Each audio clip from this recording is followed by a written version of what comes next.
반갑습니다. 애터미화 김미화입니다. 오늘은 색다르게 책 얘기를 하려고 합니다. 우리가 성공하려 그러면 하루에 15분 이상은 책을 꾸준히 읽어야 된다라는 얘기를 여러 군데서 들었을 거예요. 꼭 애터미 사업이 아닐지라도 책을 읽어야 좋다라는 거는 알고 있는데 생각보다 우리나라 사람들이 책을 많이 안 읽거든요. 아마 세계적인 추세겠죠. 이제 미디어라든지 이런 것들이 워낙 볼거리들이 많아지면서 이 활자로 된 책은 물론이거니와 전자책이라든지 이런 책을 잘 접하지 않는 분들이 많습니다. 그럼에도 불구하고 한켠에는 책을 읽어야 된다라고 이제 생각들을 하고 계시는데 하루에 꾸준히 15분만 책을 읽어도 한 달에 한 권 내지는 두 달에 한 권 정도는 책이 읽어지거든요. 이렇게 꾸준히 책을 읽는 게 우리 사업에도 굉장히 도움이 되기 때문에 이 책을 읽으셔야 하는데 이 책을 어떻게 하면 효과적으로 읽고 또 이제 책을 꾸준히 읽다 보면 책 선정에 있어서도 굉장히 많은 고민이 되거든요. 이런 것들은 또 어떻게 하면 좋을지에 대해서 오늘 얘기를 좀 나눠보도록 하겠습니다.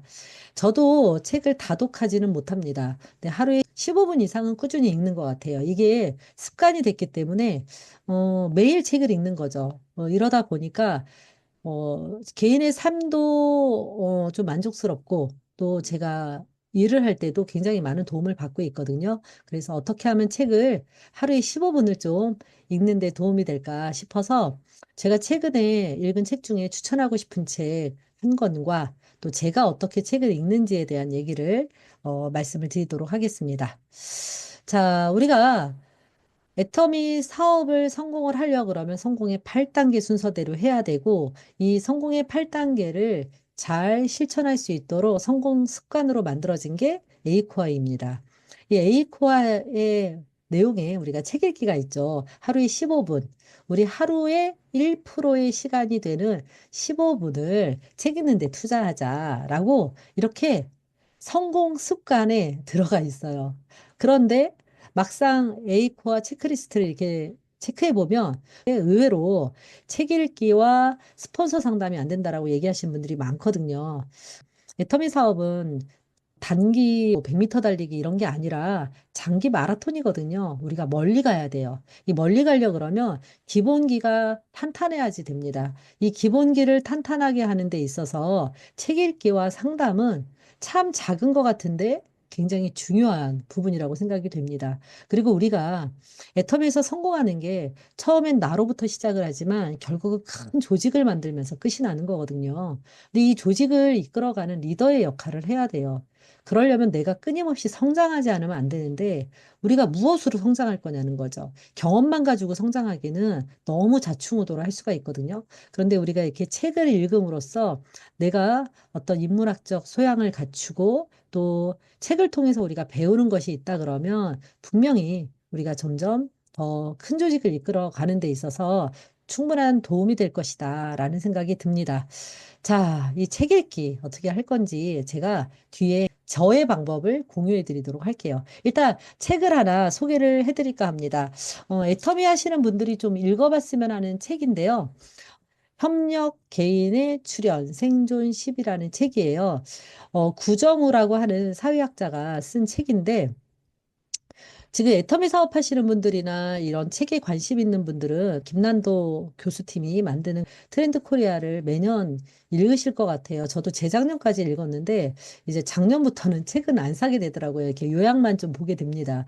저는 트렌드 코리아 처음에 나올 때부터 꾸준히 읽어왔거든요. 그 책은 매년 전망이죠. 2025년을 전망하고 올해 말쯤 되면 2026년에 트렌드가 어떻게 될 건지 이렇게 해마다 정리하는 책이라고 한다면 요 책은 좀 비슷한데 좀 장기적으로 과거에 어땠고 지금 현상이 어떻고 앞으로 미래가 어떻게 펼쳐질 것인지 좀 장기적인 안목으로 쓰여진 책이다라고 보시면 될 것 같아요. 총균세를 쓰신 제레미 다이아몬드가 강력 추천했다 그래서 저도 이 책을 고르게 됐거든요.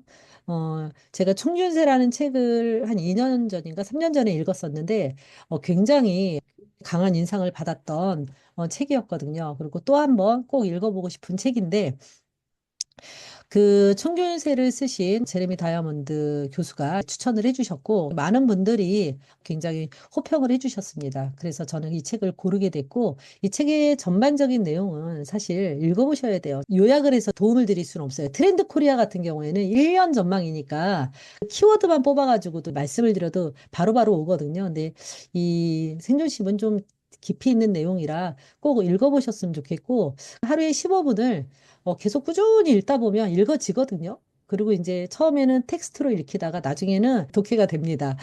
이 책에서 임팩트 있게 전달할 수 있는 내용이 요건 것 같아요.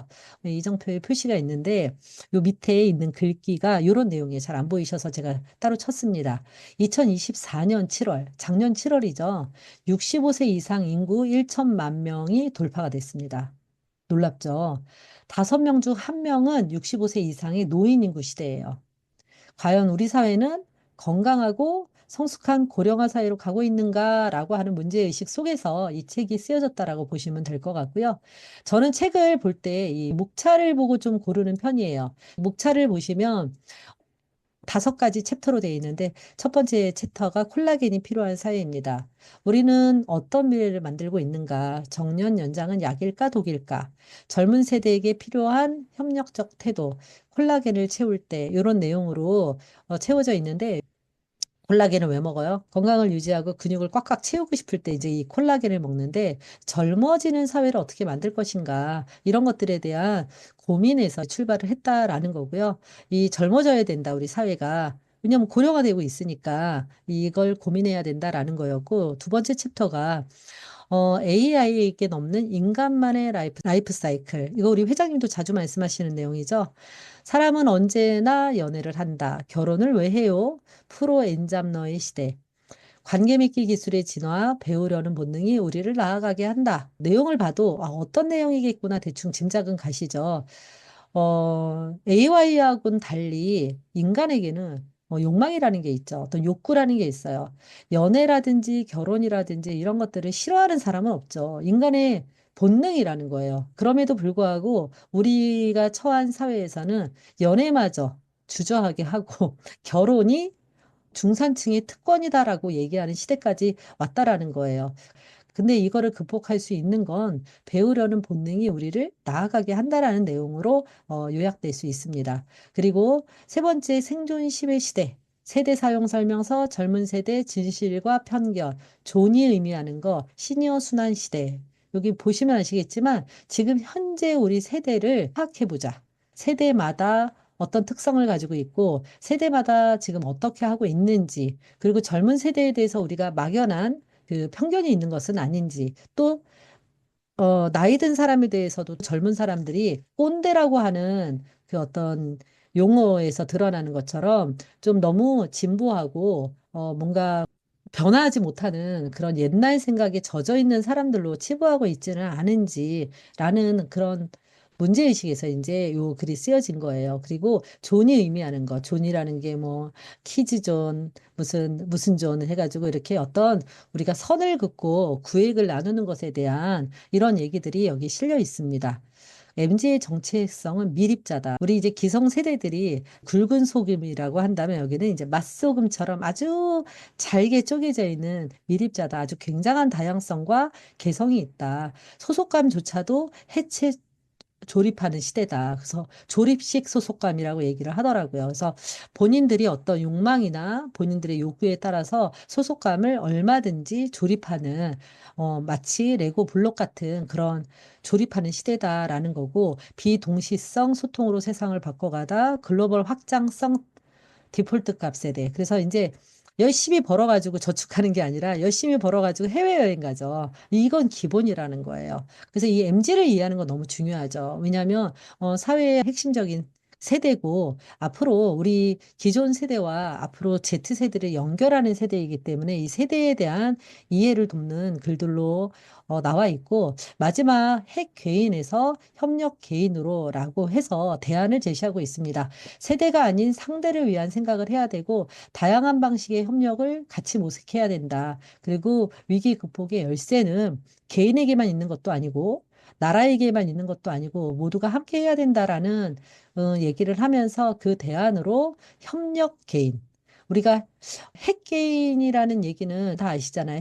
아주 뭐 핵가족보다 더 작은 단위. 1인 가구가 돼서 개인의 삶이 너무나 중요한 트렌드라고 한다면 이제 앞으로는 협력 개인으로 가야 된다. 협력을 하는데 공동체만 있는 것이 아니라 개인이 존중받는 그러나 각각의 핵 개인들이 모여서 협력 개인을 이뤘을 때 아까 말했던 고령화되고 있는 이 사회, 점점 개인화되고 있는 이 사회를 헤쳐나갈 수 있다라는 내용이 이렇게 나와 있습니다.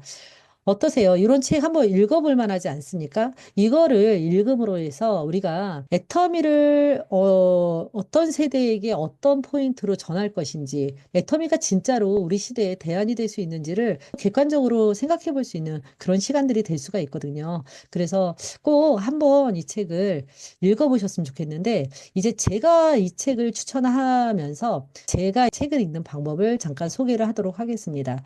제가 읽은 책을 사진을 찍은 거예요.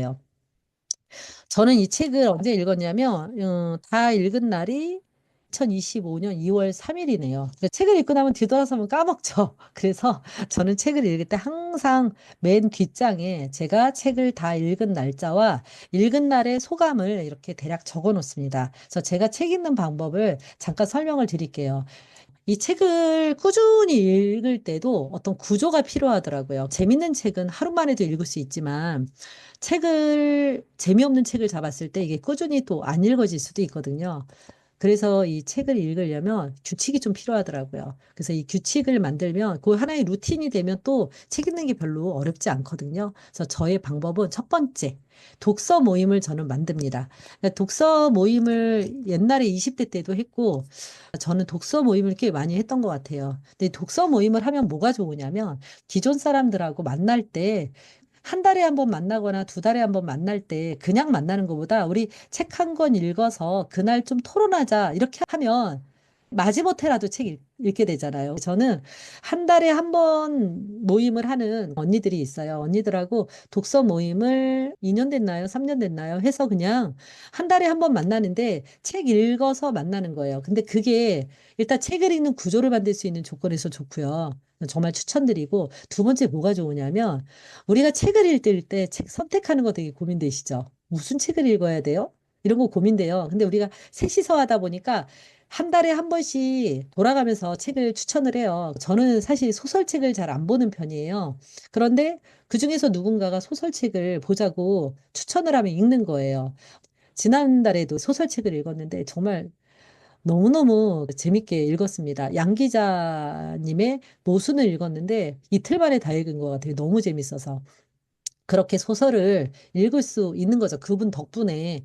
그렇게 추천을 해주면 우리가 돌아가면서 책을 추천하니까 다양한 책을 읽을 수 있고 책 선정에 있어서도 혼자 결정하는 것보다 여러 사람이 결정하니까 좋다. 그래서 독서 모임을 만들어 볼 것을 추천을 드립니다. 또 책을 읽을 수 있는 모임이니까 훨씬 더 건전해요. 그냥 맨날 소모적인 수다만 떨지는 않아요. 어디 아프다, 저기 아프다, 남 욕하고 이러는 게 아무래도 줄죠. 왜냐하면 책 얘기해야 되니까. 그래서 책 속에서 내 인생도 반추해 보기도 하고, 그래서 독서모임 만드는 게 되게 효과적입니다. 두 번째는 하루 15분 이상 매일 읽는 거를 시간을 확보하는 거예요. 저는 화장실에서 책 읽는 걸 좋아하거든요. 그렇다고 뭐 변비가 있는 건 아니에요. 근데 변기에 앉아서 책을 읽는 걸 되게 좋아해요. 옛날부터 그래왔기 때문에 항상 제 화장실 옆에는 책이 있어요. 저는 화장실에서 읽는 책, 방에서 읽는 책, 거실에서 읽는 책이 좀 다른 편이거든요. 저는 한 책을 그냥 꾸준히 읽는 게 아니라 여러 책을 이렇게 잡스럽게 좀 읽는 편이에요. 근데 화장실에서 읽는 시간, 그다음에 잠깐 누워서 읽는 시간, 잠들기 전에 읽는 시간, 요 시간을 그냥 합쳐보면 하루에 길어야 1시간이 안 돼요. 짧으면 15분 정도 되는 거거든요. 근데 이거를 그냥 매일 하는 거죠. 책을 읽을 수 있는 어떤 루틴을 만드는 거예요. 본인만의 루틴을 만드세요. 제가 이 얘기를 했더니 화장실에서는 책 못 읽는다고 하시는 분들 많더라고요. 근데 화장실에서 핸드폰 보시는 분들은 많거든요. 네, 핸드폰을 책으로 한번 대체해 보셔라. 말씀을 드려보고 싶고, 또 자기 전에 핸드폰보다 책을 읽는 게 훨씬 우리 뇌에도 좋다고 하니까 아니면 파트너나 소비자 미팅을 할 때 30분 먼저 가는 거예요. 약속 장소에 먼저 가서 읽는 거. 이것도 되게 효과적인 방법이라고 생각을 합니다. 어찌 됐든 시간을 내는 거죠, 규칙적으로. 그래서 그 시간을 좀 확보하신다 그러면 책 읽는 데 도움이 되실 거고요. 이제 책을 읽을 때는 어떻게 하느냐?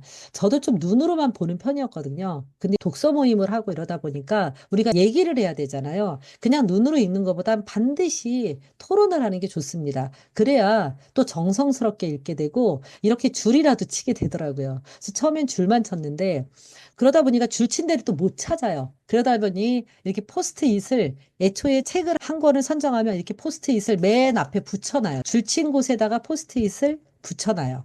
그러면 내가 나중이라도 이 책이 어디에서 내가 감동을 했지? 어디에서 내가 메모를 했지? 이렇게 포스트잇을 해놓은 데를 찾아보면 바로 나오는 거예요.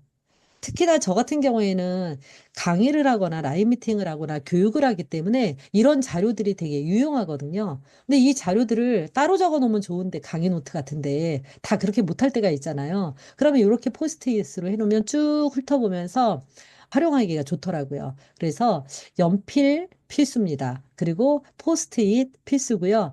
제가 올해부터 새로운 시도를 하는 거는 책을 읽다가 밑줄만 긋는 게 아니라 떠오르는 생각을 밑에다가 적는 것도 한번 시도를 해봤거든요.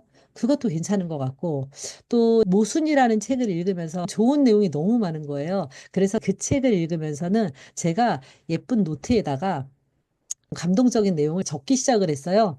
이것도 좋은 것 같아요. 나중에 나이가 들어서 일기장처럼 보게 되면 또 색다를 것 같다는 생각이 들어요. 그런 다양한 방법으로 책에서 재미를 찾으시면 좋지 않을까 이런 생각이 들고요.